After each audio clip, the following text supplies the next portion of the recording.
103, 5 Lincoln 102, Lincoln 103 and 102. Responding to 401 parking structure, section 1 boy. Henry 8, Henry 9. Respond to gate 437 Bravo for your dignitary detail. 3K 911 unattended, 400 lower level near carousel 4, black bag. GTA in progress, 401 parking structure, section 4 boy. Responding to 401 parking structure, section 1 boy. 415 passenger onboard aircraft. Control 2 Franklin en route. 484 suspect, female, Hispanic, 28 years of age, blue jeans, no further. Control 5 Frank 401 is en route.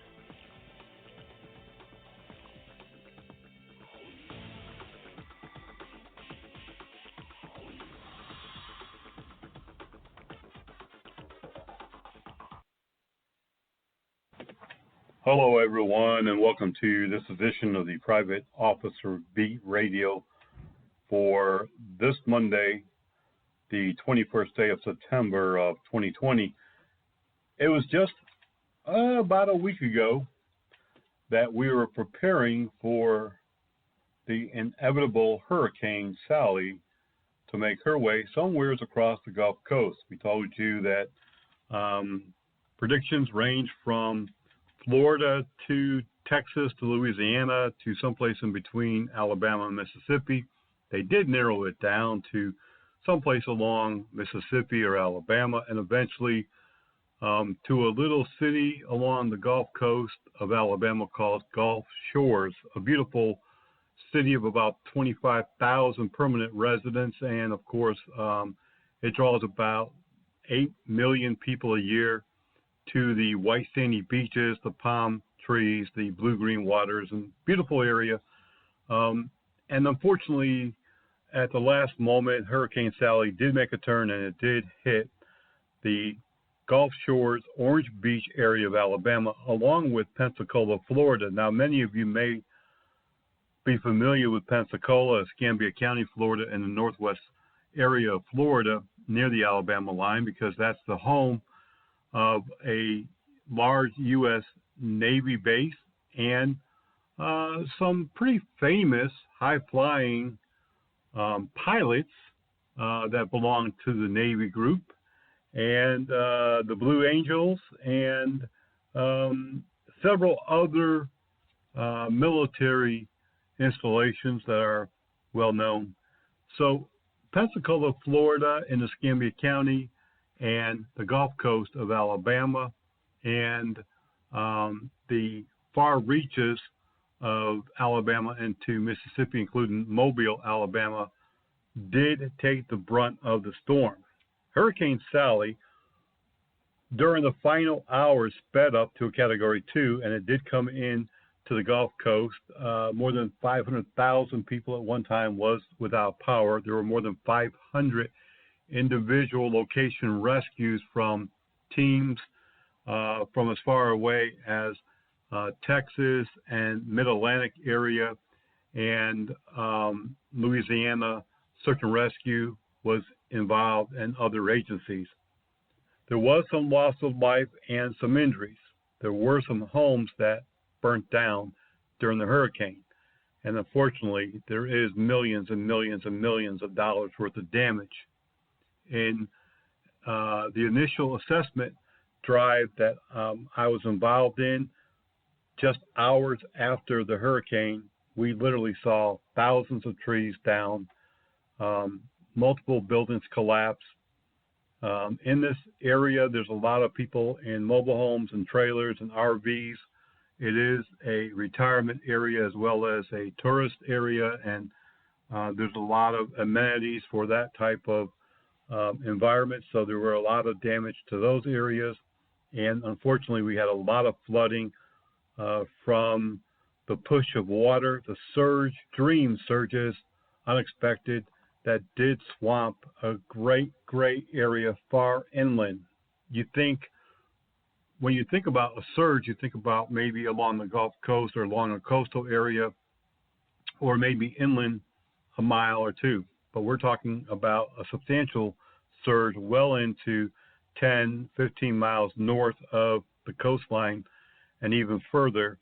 And that's because during the event, Hurricane Sally slowed down to just 2 miles an hour, and it was swirling around for hours and hours and hours, dumping large amounts of rain in multiple counties and several states. And so because of that, we did unfortunately sustain a substantial amount of damage, and something that won't be cleaned up anytime soon, but that we have experienced along the Alabama Gulf Coast and Mississippi and Louisiana and Texas, along this region of the Gulf Coast many times over. What I can say about this storm is that even though we had short notice about where that storm was going to make landfall, all of the agencies, many volunteer agencies, many resources from outside of the area made it to the area as quickly as possible. We saw the Red Cross up and operating, feeding people within, I'd say, 8 hours of landfall. We saw Billy Graham's disaster response team on the ground within 48 hours. We saw several other resources from other states. Obviously, this is going to be a large recovery effort for months and years, but for the interim, over the next couple of months for sure, we're going to be having a lot of recovery. Just like what happened with Katrina, there's still rescues going on. They're still searching. There are several people missing, numerous people, I should say, missing. Maybe they got out of the area and vacated and went north. Maybe they were lost in the hurricane. We're not sure of that just yet, but we have a lot of resources and a lot of recovery to do. During this time, it's really amazing how people come out and come together. We see this anytime there's a disaster in the U.S., and it's something really to be proud of. Driving down one of the roads, there was a bookstore on the corner of a main road, and even though they were closed, they had a extension cord running out of their store onto a sidewalk with several chairs and tables and a big sign, charging station for your phone. So if you needed to charge up your cell phone, it didn't matter who you were, even if you didn't live there or you were a volunteer coming into the area or you're a victim of the storm, whatever it might be, you could actually stop there and charge your phone. We saw a number of feeding stations, but one of the most touching moments for me was in a little area off Highway 98 between the city of Foley and Fairhope, Alabama. There was a little dirt area, grass area off the side of the road. It really was not anything much at all, but some community members. And I looked intently to find out who was doing this disaster relief, looking to see if it was a church or some volunteer organization. And it was a volunteer organization of neighbors helping neighbors. Some neighbors had set up in this little dirt grass field off the side of the road, and they were handing out whatever they could, bottled water, food, whatever they had, they were giving it to others. And I think one of the most touching things about this whole disaster situation, anytime that we're involved in a disaster situation, we see the community coming out and helping their neighbors. And in this particular spot, it was organized quickly, I'm sure, by the local neighbors living near each other in that little community. And they put together whatever they had and took it outside. I've seen this myself where people put together their last little bit of food, their last little bit of resources, whatever they had, bottled water, even their own personal money, and began handing it out to whoever needed it. There's a lot of organized resources in the area now where there is food being given out. We stopped at a Publix where they were giving out 2 bags of free ice, 20 pounds of ice, free. Normally it would have cost about $6 in this area, but they were giving it out for free they had a truckload, and they were giving it out as long as they had some. And we also saw numerous large feeding stations along the road in different communities where churches had come together and other organizations. In fact, just hours after the hurricane hit, there was a community church. I believe they were Baptist, Methodist, I don't know, but it didn't really make any difference. They had not been hit. They were in the hurricane zone, but they had not sustained any damage, and they set up in their parking lot resources and food, and they were feeding first responders, community members, anybody that needed something could stop by. And it's always heart-touching and really gets to me when I see so many people who are willing to open up their homes, their hearts, their wallets, and just give away whatever they have to people who have less. That's one of the blessings of working disasters, working as a volunteer, being a part of fire, EMS, law enforcement, or even security. We have out-of-state security companies here who are guarding buildings who have been damaged in areas that have been affected by this. And like I said, 500,000 plus people without power. There's looting. There's unfortunate burglaries. There's all sorts of things. There has been curfews put up in several counties, Mobile, Alabama, and Baldwin County, side by side. Some of the counties that were hardest hit, they have curfews. And also some of Escambia County, Florida, has curfews. And still, with security and law enforcement out there, people are still, of course, looting and burglarizing and taking advantage of the situation. We have a lot of information that we want to get out to you. We want to talk a little bit more about some tropical storms that are about to affect the Gulf Coast. We are already in the Greek letters. We've gone through all of the letters, the alphabet, A to Z, and now we are in the Greek letters, currently Tropical Storm Beta in the Gulf Coast. When we come back, we're going to talk about that. And tragically, we do need to talk about a number of security officer deaths happening in the last week, as well as some very violent incidents happening involving private security.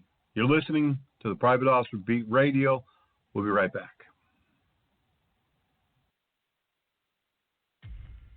Drones are fun to fly, but the fun ends when you fly one near a wildfire. There is a lot of low-level air traffic over a wildfire, and pilots are focused on their mission.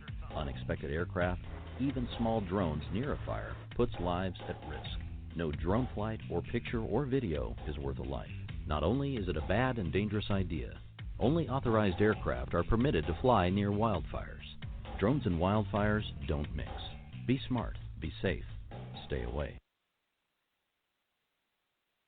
You wouldn't think the cafeteria would be a scary place. There are 5.9 million kids in the U.S. living with food allergies. It happened to me on the school bus. And a third of kids with food allergies are bullied because of it. Right now, we're working on a cure for food allergies. Until then, there is a cure for food allergy bullying. You. Go to foodallergy.org to teach your kid about the seriousness of food allergies. If I'm not at school, I can't get bullied. Food allergy bullying. It's not a joke. If you're not already receiving breaking news and our bi-weekly newsletter, Officer Down reports, and discount training news in your personal or business email, then go to our website right now at privateofficer.org. Privateofficer.org. A Dropbox will come down. Just fill out your info, and you'll be the first, one of the first, for sure, to know about what's happening in the security industry. You'll know when a security officer is killed. You'll also get these great discounts on training and equipment and so much more. Privateofficer.org. And if you're not already a member of the Private Officer International Association, Sign up while you're there today.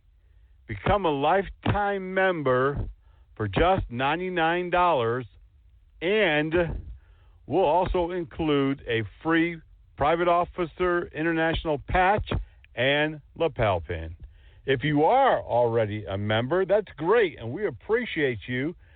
We'd like for you to spread the news and tell your coworkers, employees, and others in the industry about the Private Officer Group and how they can become a member and enjoy more than... You know that you are getting old if you're searching around for a pair of glasses, and not just one, but two. And I am getting old and had to go get some new glasses a couple of weeks ago, but not just one pair. I had to get two, one for reading and one for distance driving late at night, as I often do. My eyes get tired, and so I had to get two pair, and so I was searching around the desk here. I know I have a spare pair of glasses I keep over here, and I couldn't find them, but I did locate the newer ones. So if you're my age, you can understand where I'm going with this. You always got to be ready these days as you get older with all these special apparatus that you got to carry around with you. We were talking just before the break about Tropical Storm Beta, which is in the Gulf right now. Several more tropical storms have fired up in the Gulf. This season, it seems like a lot of the storms that came through up the Atlantic found their way into the Gulf or somehow snuck in there, because normally we don't have that many every year in the Gulf. We do have them along the Atlantic, but living in North Carolina and the Gulf Coast, both coastal states, we're going to get hit either way, either on the eastern side in the Atlantic or over on the Gulf Coast. But Tropical Storm Beta is there. We're supposed to have a tropical storm for about 4 days. That will dump additional rain. They're now saying, as of today, up to 24 more inches for Texas, Louisiana, maybe parts of Mississippi and Alabama, depending on which way that track goes. Again, with hurricanes and tropical storms, these tracks change frequently, a little bit to the west, a little bit to the east. The currents blow it one way or the other. And one thing that was missing this year is an upper air current. With the upper air current, sometimes it can be a little cooler than the Gulf is, and it can squash the storm or cause it to decrease or even move much quicker. But this year, that upper ridge, that upper current was very little and didn't have much effect at all. So we're watching Tropical Storm. If you're along the Gulf Coast, send us an email at helpdesk@privateofficer.com, helpdesk@privateofficer.com. If you've been affected by any of the hurricanes this year, send us some pictures. Let us know what happened, and we'll be glad to post those in our social media as well as in our news blogs. Helpdesk@privateofficer.com. Body Armor USA. We've got what it takes to protect you. There's no doubt about it. Whether you're looking for protective clothing, body armor, gloves, stab-resistant vest, it does not matter. Body Armor USA. I'm telling you, our friends over there, they have some top-notch protective wear. I was going to say bulletproof, but really nothing is bulletproof per se. But they do have some of the most premier body armor that you could find any place. Plus, they also have protective clothing. They have gloves, just really everything that you could possibly want to protect you. Whether you're a correction officer, a law enforcement officer, a private security officer, if you're working in an area where, you could really get hurt, you want to give them a call today. Area code 516-817-1666. That's area code 516-817-1666. Check them out online, bodyarmorusa.com. Talk to our friend Ben over there. I'm telling you, they will definitely, positively take care of you.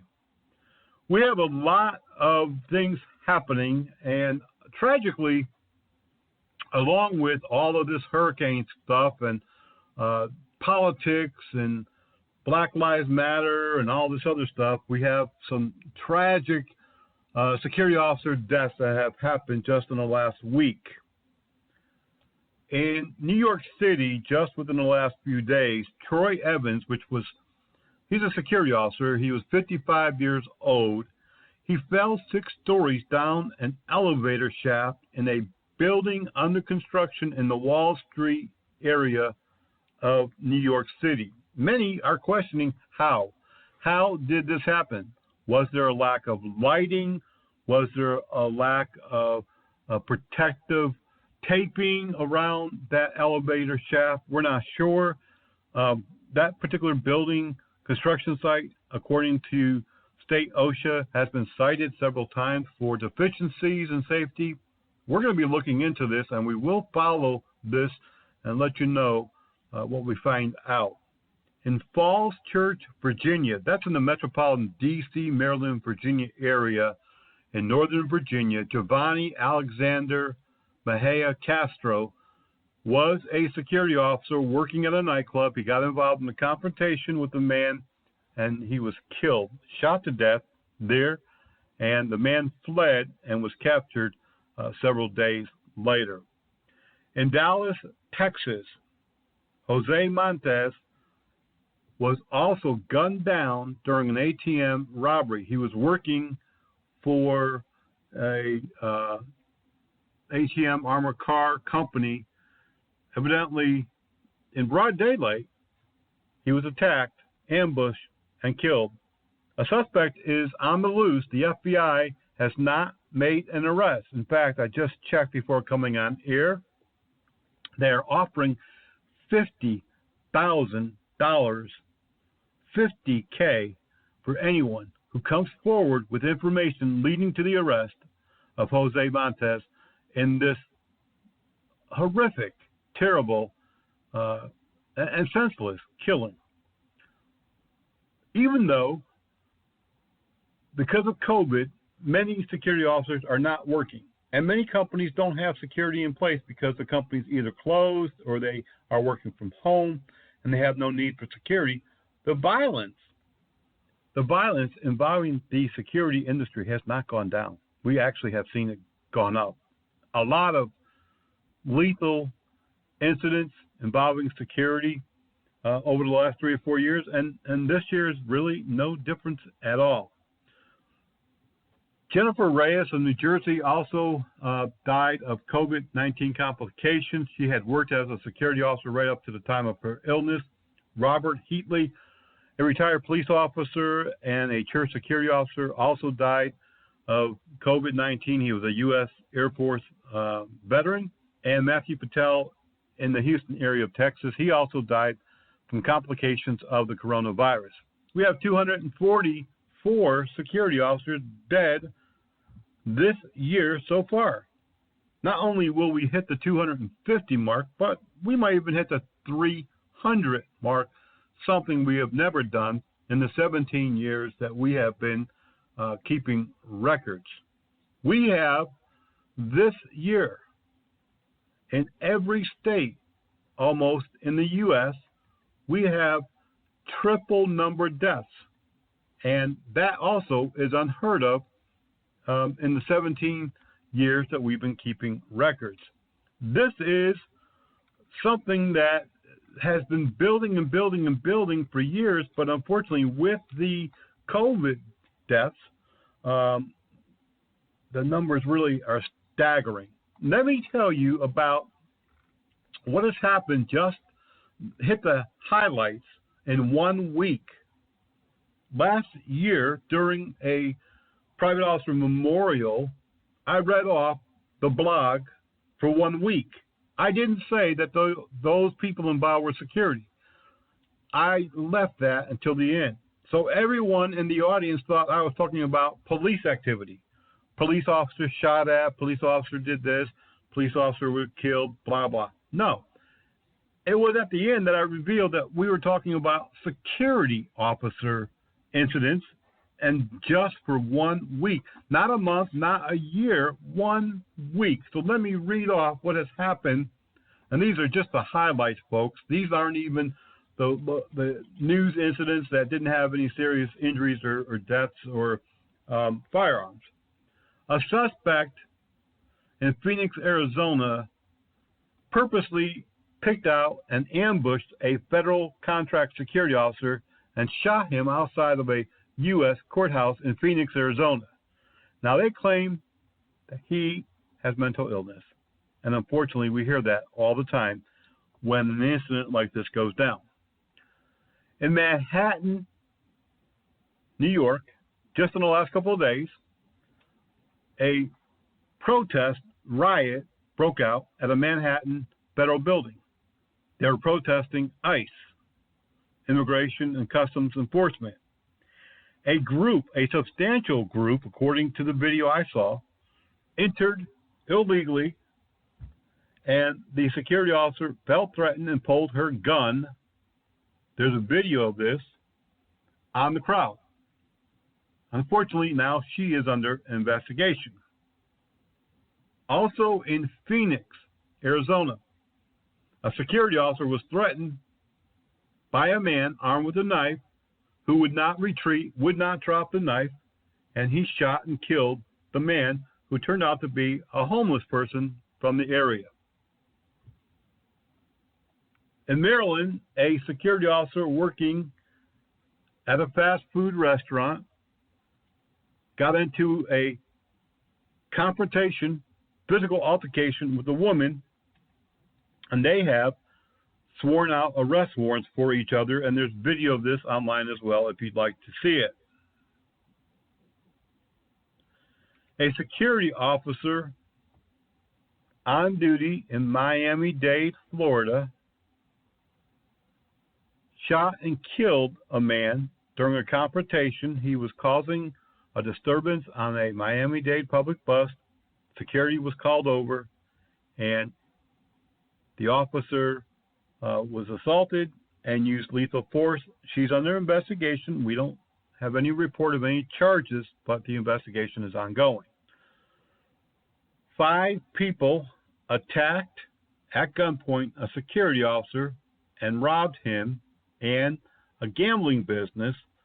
Police have made some arrests in that, and we're following that as well.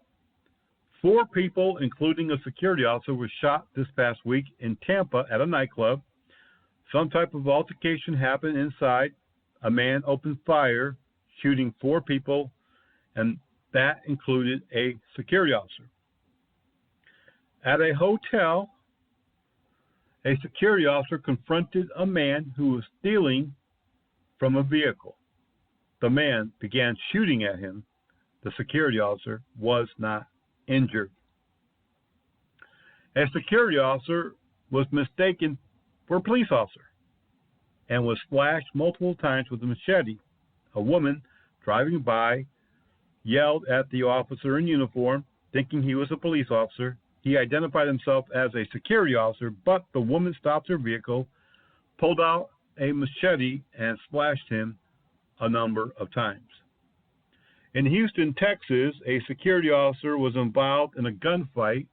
He wound up shooting 3 men, and he was not injured. These are just the highlights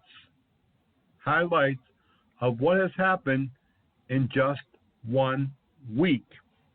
We're not even listing all of the other incidents that security has been involved in. You listen, you look, you see. Security is a dangerous field and one not to be taken lightly. When I come back from my next break here, in just less than 2 minutes, we're going to talk about some of those dangers and some of the conversations happening in some of the states about increased training requirements and so forth. But I also want to talk about some upcoming events. You're listening to the Private Officer Beat Radio. If you don't get our news, go to our website, privateofficer.org. Sign up today for breaking news, officer down reports, and upcoming training events. It's free, won't cost you anything at all. If you want to read our daily news blog, where some of these headlines will be, go to privateofficerbreakingnews.blogspot.com. privateofficerbreakingnews.blogspot.com. We'll be right back.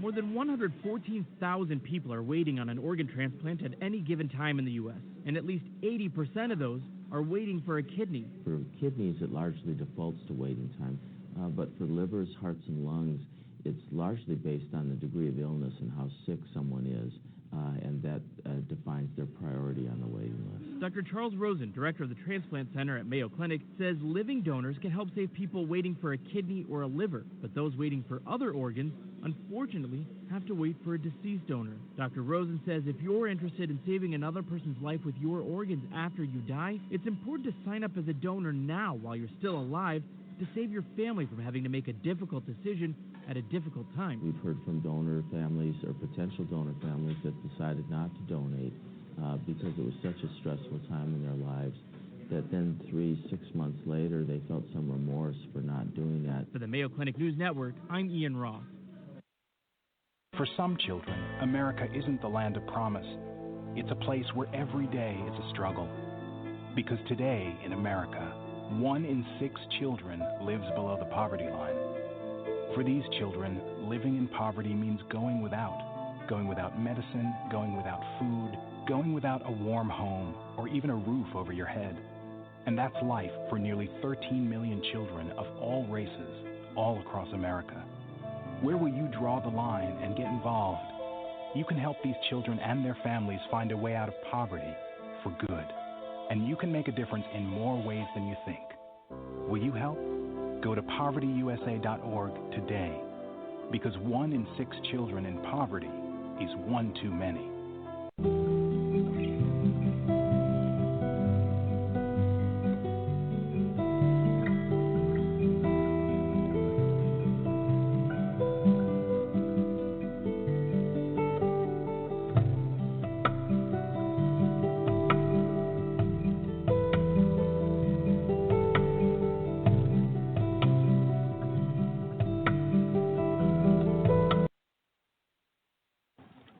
We want to recognize Security Officer Kevin Grimes. He is a security officer at the Carroll Hospital in Maryland. He was chosen by his employer as the Superstar of the Month for August. He was recognized for his attentiveness, his responsiveness, his ensuring the safety of employees, visitors, and patients, and someone that they can depend on. And so he is someone that we want to applaud today. Good job. We're also highlighting Captain Robert Hosier. Captain Hosier is a public safety officer, and he is with the University of Alabama Medical Center. We're also, this month, going to send out the nominations for the 2020 Officer Recognition Awards. These will be held early next month in October, but the nominations will be going out this week, so be sure, if you're not already signed up to our news emails, that you sign up today at privateofficer.org or send us an email at helpdesk@privateofficer.com. Do you own a security company? Do you own a private security training academy? Do you teach medical courses, whether that be for the American Red Cross, the Heart Association, or some of the other organizations that are out there? Are you interested in making more money? Do you want to increase your recognition in the community and your income? I mean, it's great to have that recognition. It's great to have the PR, but it's also great to have the moolah, along with all of that.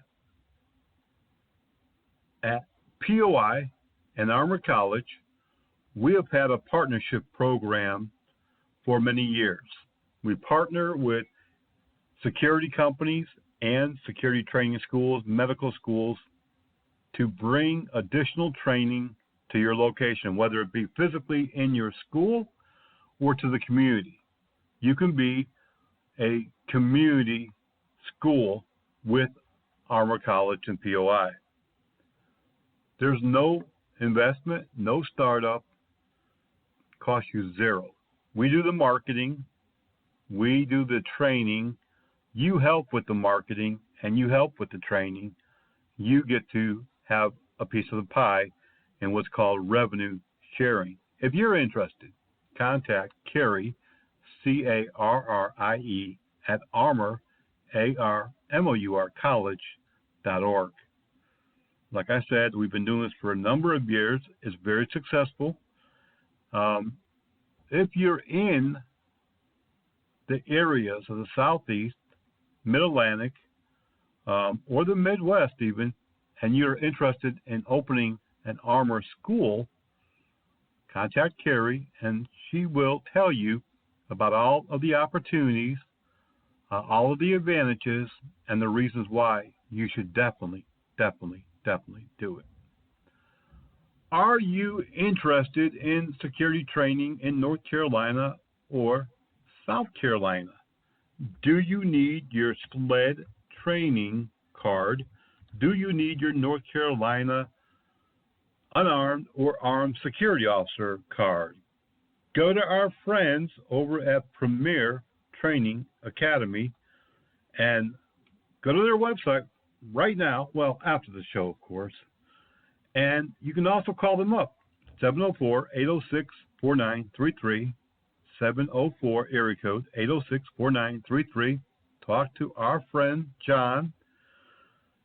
Great guy. He'll be able to help you out with all of your training needs. Premier Training Academy USA. Look them up today. Call them on the phone.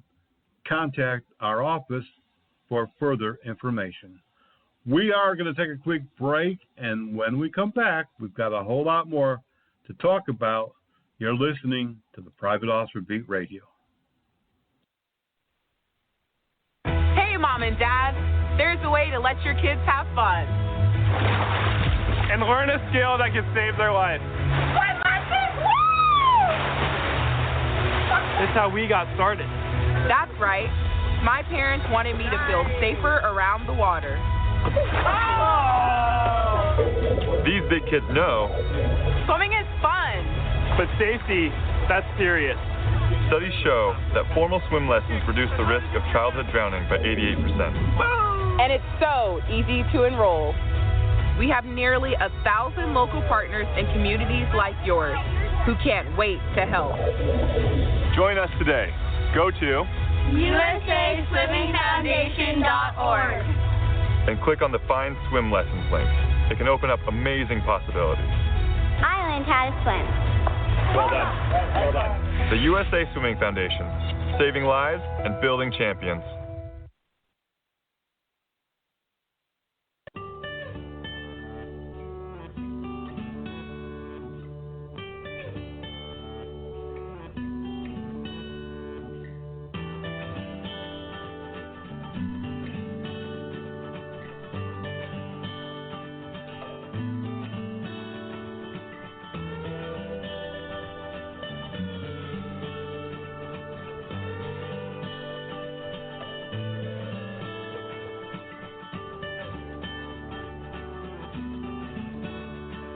Crisis, everybody. Now, most of you have seen me wearing my signature mask on a plane. I love wearing it when I fly. I tend to get my own row 99% of the time. It's simple. Just wear the mask and cough. Because who wants to sit next to this guy? I don't blame you. And I went from being the only one on a plane wearing a mask to now everybody is doing it. Out in public, the park, at the mall, at the post office, with their girlfriend, with their husband, with their husband's girlfriend. We need to help our doctors, our nurses, and our healthcare workers who are fighting COVID-19 head on. And we need to make sure they don't acquire the virus. These frontliners have been running out of personal protective equipment, PPE. People have asked me, Kayvon, are you down with PPE? Are you down with PPE? Are you down with PPE? I'm like, yeah. You know me. Yeah, you know me. The CDC has been forced to downgrade the need for N95 masks to surgical masks, now down to bandanas because of a lack of supplies. Does this seem like a good idea to you? Hi, I'm your doctor. I'm also here to rob your bank. Bandanas? Scarves? What kind of PPE is that? One more. This is one of the easiest ways you can be a hero. So if you're a healthcare provider in need, or if you have supplies you can donate, there are a lot of groups leading the effort. Start with the PPE Coalition. They're a great resource and they can get you pointed in the right direction. So there you have it. Be a hero, make a donation, and help a frontline healthcare professional. After all, their health right now is in your hands. And while you're at it, wash those too. If you don't, you're disgusting. Yeah, you know me. Yeah, you know me. Yeah, you know me. Sitting over here at the news desk today, a lot of news as always, and we actually cover more than 2,500 news sources, national, regional, international, and local. But if you see anything in your area that we need to know about involving law enforcement, security, public safety, send your news tip to helpdesk@privateofficer.com. helpdesk@privateofficer.com. Every month, we're going to give away a free shirt or cap to the person who sends in the most legitimate news tips. Also, if you know of anyone who needs a little recognition, including yourself, you've been involved in some type of incident, you've performed CPR, you're just a good all-around guy, or you have coworkers, employers, or others that need recognition, contact helpdesk@privateofficer.com. In the news this week, another school system falls to that defund the police nonsense. The Los Angeles Unified School Police drastically reduced their force after budget cuts, and they may be eliminated completely. 2 months after a divided Los Angeles Unified School Board slashed funding for the police department by more than a third, they've had to dramatically diminish the force, and they believe that the true goal of the school board is to eliminate the police department, school police department altogether. Now, what really does not make sense at all is that this is a very large school district. Hundreds and hundreds of buildings and schools will be impacted by this, and it makes no sense. Public safety is at risk. We're seeing this in many different areas, and unfortunately, it's going to probably continue for quite some time. A new study releases something that we already know here in the security industry, and that is parking garages are a violent area. Parking garages, especially in casinos and around large cities, attract violent crime. We see many robberies and murders in parking garages, even assaults and security officers being injured in parking garages. You have a lot of vehicles, very tight spaces. It's a maze sometimes. And I myself have parked in parking garages, 8, 9 stories tall, around and around and around and around you drive, and then you get to a place and there's no elevator in sight. There's no stairs. You go searching for some way out of there. And during that time, it's very easy for you to be easy pickings for a robbery or a rape or a murder. And so, they are definitely very dangerous locations. In Santa Rosa, California, a private security officer on patrol discovered a victim of a homicide. The person was killed Thursday morning in the 400 block of College Avenue. near U.S. Highway 101. The security officer found the person unconscious, not breathing, tried to assist the person, called emergency personnel, but the person was dead, and police are investigating that as a homicide. In Denver, for many, many years, the Regional Transit District has had armed security on the light rail, on the buses, on the trains, but no more. The general manager has been replaced. The interim manager promised that he would do things differently. He saw no need for armed security, and he has replaced them with what the federal regulations call for a traditional operator and conductor. So now the unarmed security officer will ride the trains looking for people that don't have a pass to be on the train, no ticket, no ride. However, being unarmed, they will surely now be victims. Over the last couple of years, we reported on a couple of murders of those security officers and many, many assaults. So we'll see what happens, but I don't think it's going to fare well for the private security force. Also coming out of New York State, another school, two schools actually, Forestville and Pine Valley, are eliminating their school resource officers after the school board decided that they were under a lot of pressure from the community to do away with school resource officers, and they gave in. And now it may last for a year, it may last forever, they don't really know, but SROs are out of a job in that city. Also making the news in San Rafael, California, another school system has ended their school resource officer program. The board voted unanimously this past week to discontinue all school resource officer programs and remove every police officer from every school campus. Because of passionate pleas from both students and staff, it says that the school board had no other choice but to do away with the SRO program.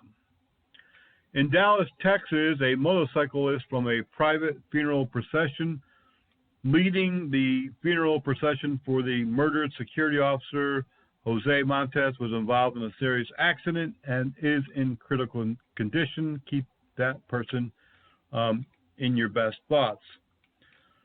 We have seen a lot of activity this past couple of weeks. Even though schools, some of them are not open except for online, this past week, 2 different schools have seen murders on their campus. And both murders were the results of a student killing another student. In West Illinois University in Macomb, Illinois, an 18-year-old Kevin Popovos, a freshman, was arrested after killing a person on the campus there. And also, we saw a university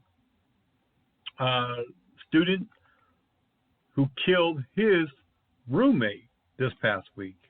So even though there's not a lot of activity on campuses per se, unfortunately, there's still a lot of violence.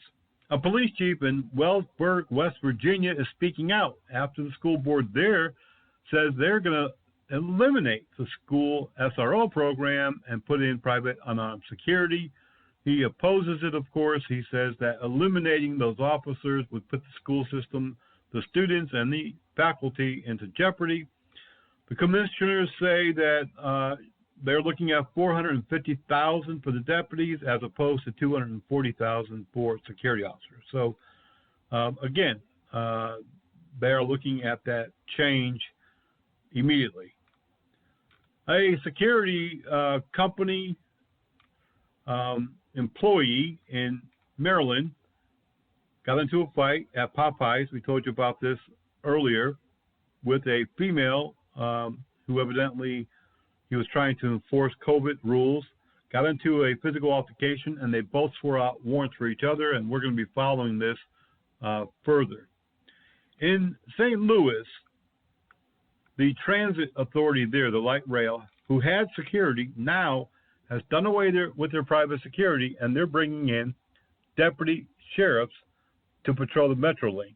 There's been a lot of violence there, assaults, shootings, security officer confrontations, and they feel that is the best plan for them. A new study that came out last week actually shows that Americans want increased security at public venues.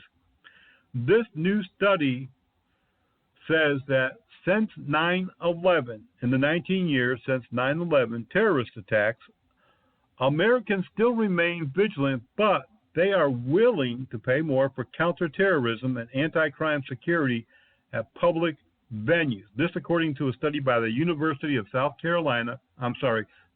California, USC. They released this last Wednesday. Americans are aware of the significant possibilities of terrorists or attacks or active shooters, and they believe that public venues, including movie theaters, outdoor venues, concerts, should install more video surveillance, more metal detectors, dogs, badge checks, security officers, and whatever it takes to keep them safe. And according to the study, Americans say that they understand the likelihood of attacks, and they want these companies, these businesses, to do whatever it takes to keep them safe. Also making the news this week, the U.S. Equal Employment Opportunity Commission, the EEOC, has filed a lawsuit against Allied Universal Security. This case came out of Baton Rouge, Louisiana. The U.S. EEOC says they're suing this nationwide security company for discriminating against one of its female employees in Baton Rouge. The EEOC alleges that when U.S. Security Associates, which now is owned by Allied Universal, so they assume responsibility in this lawsuit, because most times companies also assume the debt and legal responsibilities when they buy out another company.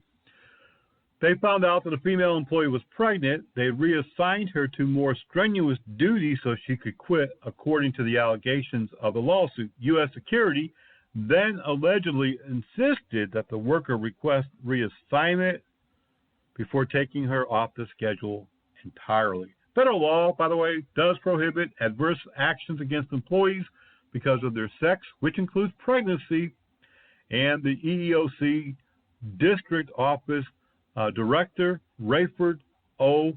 Urban says they have a very good discrimination case against U.S. Security, a.k.a. Allied University. You all have heard now about the Postal Police. I'm sure that many of you have read the stories in recent months about some of their interactions and their major cases. They've been on the media quite a bit.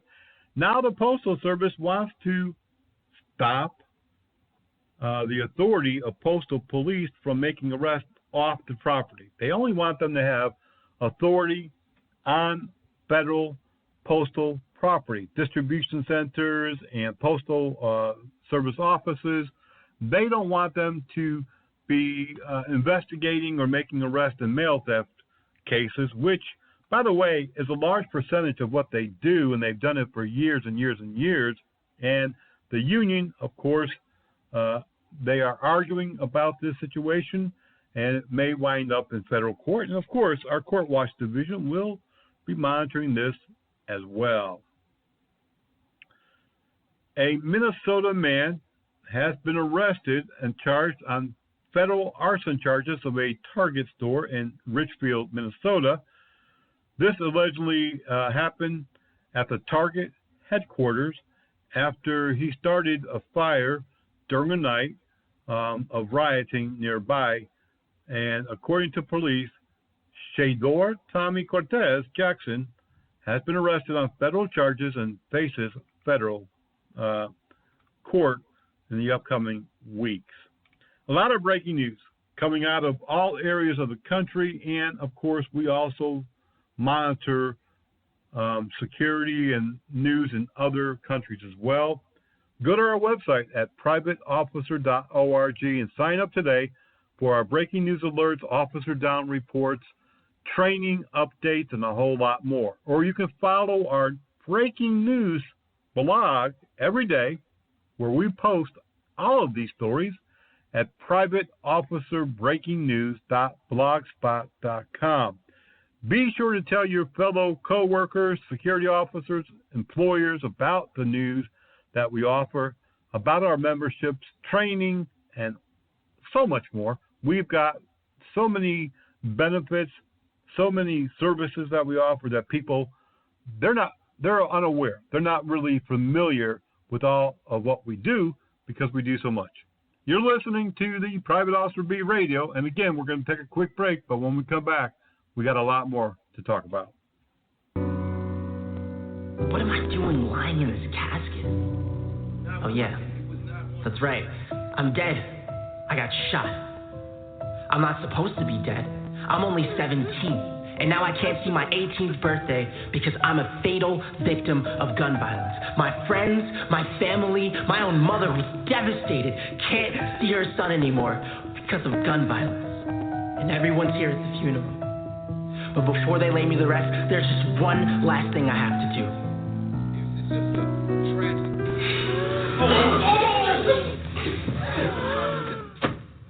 How many more of us have to die from gun violence?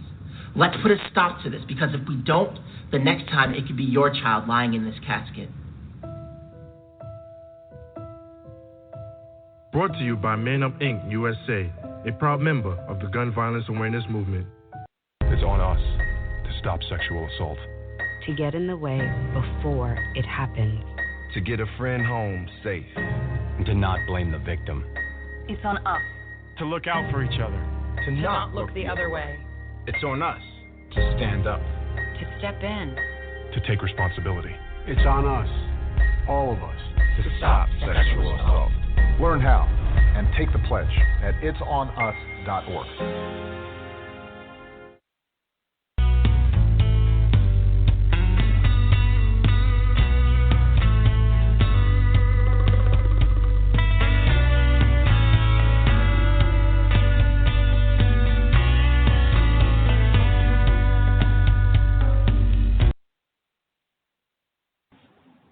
I know how much you love listening to the Private Officer Beat Radio.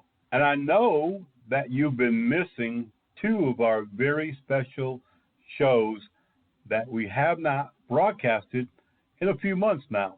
And that is From the Legal Side and the LP Zone, where it's all about retail security and loss prevention. Well, guess what?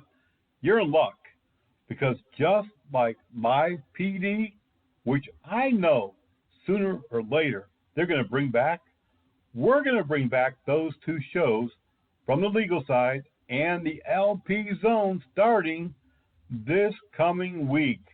So those of you who love retail security, loss prevention, organized retail crime, you're in luck. You're going to be able to hear all brand new shows right here. Same thing From the Legal Side, where we bring you legal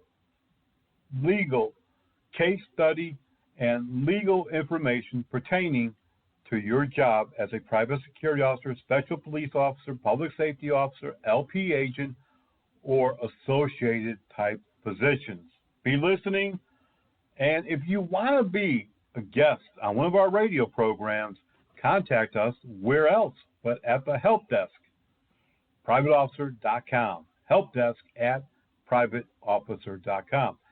We're going to be out and about, and we're going to be interviewing people involved in different circumstances. We're going to be talking to, I've been telling you for a couple of weeks now, the San Francisco Patrol Special Police, a company in Los Angeles, DTLA. We're going to try and get a hold of Blue Line Protective Service in Tacoma, Washington. We follow their feeds on social media, and they are very, very active. And we're also going to be talking to Community Alert, and they are a security company that deals with nothing but responding to alert calls of noise complaints, trespassing, disorderly conduct, and we'll be talking with them as well.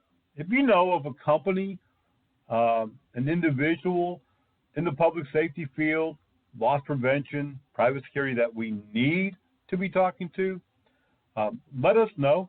Contact us at helpdesk@privateofficer.com, and we'll contact them, and we'd love to have them on our program. We have a lot going on, and as we've been saying throughout the broadcast today, a lot coming at us all at one time. Besides the hurricanes and the upcoming tropical storms, we're also in the midst of starting several new companies, and we own and have other companies as well. And as I was thinking over the last couple days about really what can I talk about, what should my topic be, kind of like a pastor or a minister or an evangelist, I kind of sit back and I look at what's happening in the times, what's happening in our nation, what's happening even in my own personal life, what's going on that is a hot button or a hot topic that we should probably address, maybe bring forward and have some type of discussion. I often have said that there's a big evolution in private security. And with that, there's going to be a lot more changes than there has been over the last decade or so, or even since 9/11. As an organization that serves both private security and public law enforcement, we want to marry that together even more and provide more services. We're looking to open up regional connections with security companies and proprietary security departments where we can establish a presence in the area so that we can provide services. I look at the model that Samaritan Purse and Billy Graham Rapid Response has put together, and I see the need in our industry to have something similar. I don't know of any association or organization besides ours that has anything like it, whether it's to respond to disasters, to support the security teams in the area, as well as those coming in from other communities or states, to support the Officer Down benevolent program that we've had in place almost since the first day of our existence, to support training. And we need people like you, boots on the ground, who's willing to get involved, to help out. Our support services has taken a beating in recent years for a number of reasons. People are busy. People, they have to work many hours. They have to support the family. Then we have the COVID thing. We have the protest thing. We've got the wildfire thing. There's always a thing that gets in the way of completing the task or the project or the vision that we've had for what we can do for others. Telling somebody yesterday, I love helping people. I love helping people who want help.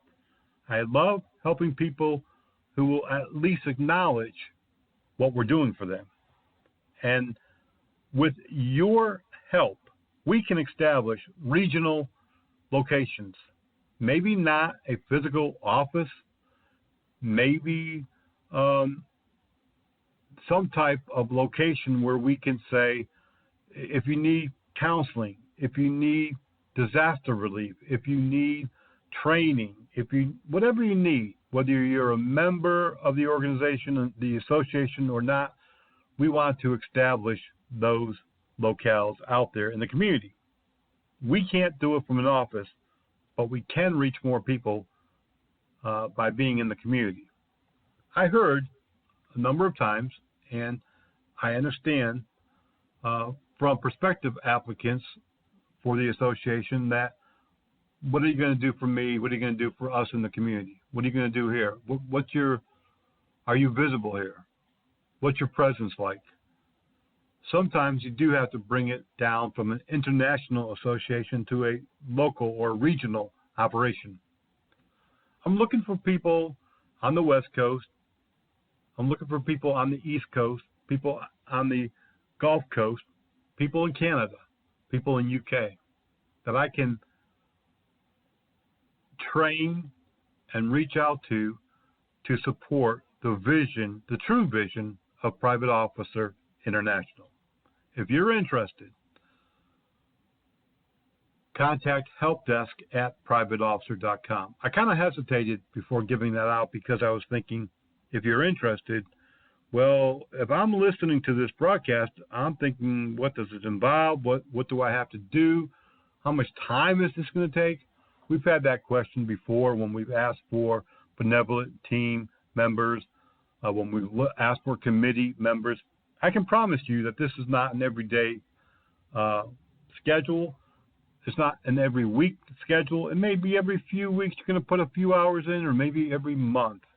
There's no formal meeting. We will have meetings online. Everything's being done virtual these days, so we'll definitely have virtual meetings. We'll talk about what's happening in that particular region, that community. Like right now, for instance, talking to Hiram Libby, a good friend of mine out in California. You know, he was telling me that the fires in his area of San Jose are just about out. The air quality is up and things are looking better. I didn't know that because according to the local media that I've heard recently, fires are burning still in the West. So to have boots on the ground and people who can keep us apprised and help out when there's an emergency or when we have somebody in distress, even just to talk to somebody for a few minutes on the phone. We'll train you and give you certain tools in the box to be able to handle the position, kind of an intermediate, maybe intermediate type position of some type, or even just a contact in your region. How do you get compensated? You know, it's going to be volunteer, but we're going to compensate you in other ways. We'll give you free training courses. We'll supply you with logo wear. We'll compensate you in some way. And obviously, if you have to have expenses for one thing or the other, you approve it through our office, we'll take care of you. If you're interested, contact helpdesk@privateofficer.com. We're not going to keep you any longer. We have hurricanes moving in. We've got, in the north, we have frost. In the Midwest, Colorado and several other states already had their first taste of snow. So many changes happening. This world is changing every minute, every second of the day. Thank you for being with us here on the Private Officer Beat Radio. Remember, contact helpdesk@privateofficer.com to find out more information about how you can be involved, what's involved, what does it entail, what's in it for you. We want you to give us some input. What do you think? What do you think we should do? How should we become more localized? And we'll definitely respond to you. Thanks for being here. Until the next time, be blessed, be safe, and we'll see you back here on the radio.